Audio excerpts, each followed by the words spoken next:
Dallas Baltimore game. Obviously, didn't go the way we were hoping for Dallas. Impressed by Baltimore. They kind of just did exactly what I've been worried they might do going into the game, which was run the ball. And then looking at the other side, kind of felt like Dallas, echoed what I said that they couldn't do, which is run the ball. There are a lot of stats here to look at when I'm just staring at them back in review, but I'm more interested in what you've felt about it as you've been looking at it. So, what really stood out, first of all? Yeah, I think the thing that stands out is the running game, right? The running game is the story on this football game. Yeah, I think if you look at the box score for the Baltimore Cowboys game, you see in the first half Baltimore took over. Dallas, our claim to fame really is Mr. Aubrey and his leg of steel that can kick the ball and hit it from anywhere. And so it really was not a football game at halftime. It generally, and it's one of the things both of us love about Derrick Henry is first half he hits you, and the second half he runs you over. He didn't really wait that long. He was ready to go, and Lamar did plenty on his own. And when you're running like that, you end up with a day where Lamar has 0 sacks. You don't even have a chance to sack him because they're running the ball all the time. Dallas scored 19 in the fourth quarter. All of that is just, hey, Baltimore is going to run the ball. They're just running out the clock. I think it made it look a lot closer than the game really was. Dak has 400 yards almost passing. Again, and there were some really ugly plays out there. I think the most notable one, and I'm sure everyone's already talking about it, is CeeDee Lamb's fumble. Everything about that one looked off, awkward, frustrating. Again, as we going into this game, I had said that I really wanted to see Dallas commit some to the run. Rico Dowdle was who I was hoping they would give that opportunity to.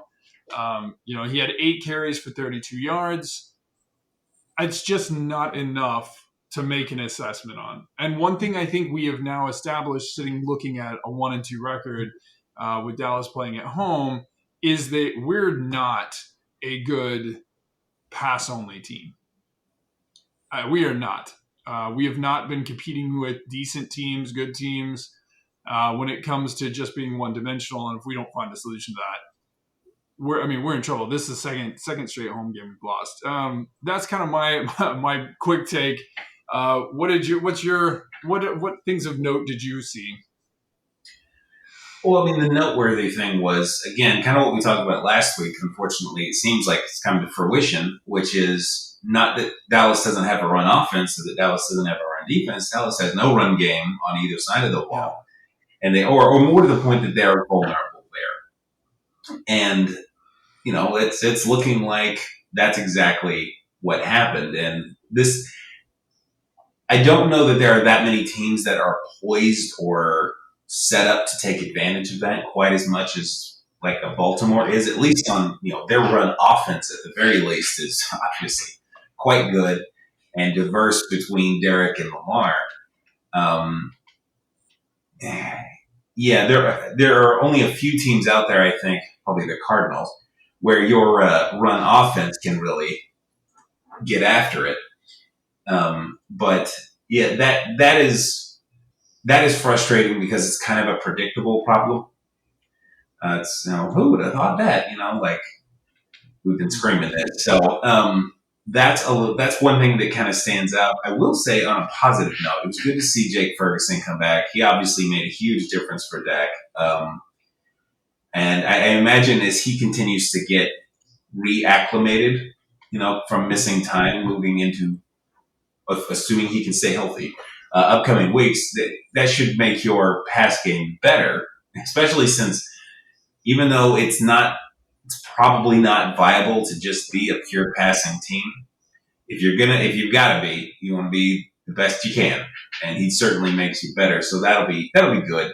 CeeDee having a bad game, you know what? He's going to have a game every once in a while. That's just sucks, but it is what it is.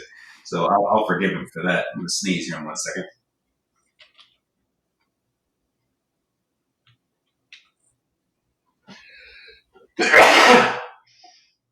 Whew, we can cut that out.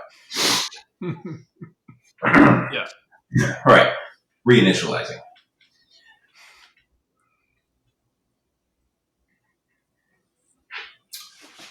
So anyway, but yeah, I'd still like to see moving forward them really address the running position because I feel like your offensive line is good enough to create some run, but you're going to need an opportunistic back of some level to really go out there and facilitate.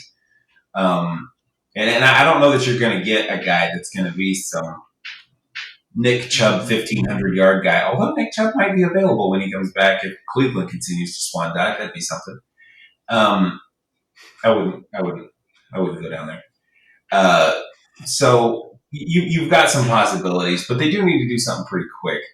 And yes, you're absolutely right about Aubrey. I'm loving that's one of my favorite fantasy picks so far. 65 yards. He just that's the second longest ever, I think, and he just kind of casually makes them. Gosh, I love this guy. But yeah, so I'm still excited to watch Dallas' games, and not from some weird morbid standpoint. It's like they are still very interesting and compelling to watch. And next week they have kind of a potential get right game. They play against the Giants, not to sneak into this one too much, but last year they dominated them. But yeah, any other notes on Dallas that you could think of? No, I gotta admit though that it does make me wonder. There was so much talk at the end of last year about how big of a season this has to be. We're going to re-sign all these guys. We've got to come in and it's got to work and all that.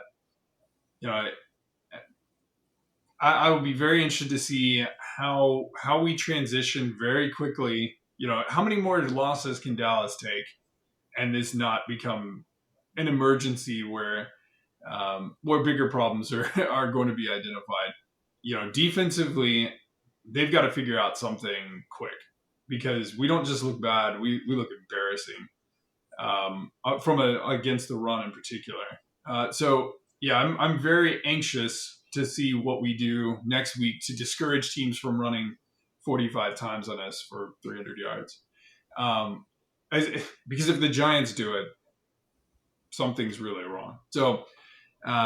With that being said, yeah, I think that's good. I'll save my other comments for when we talk about the game next week. So right. I think we're good to go on that. As a Dallas fan, I think the other Dallas fans I've talked to, it's concerning. Concerning is the nicest word I think I've heard.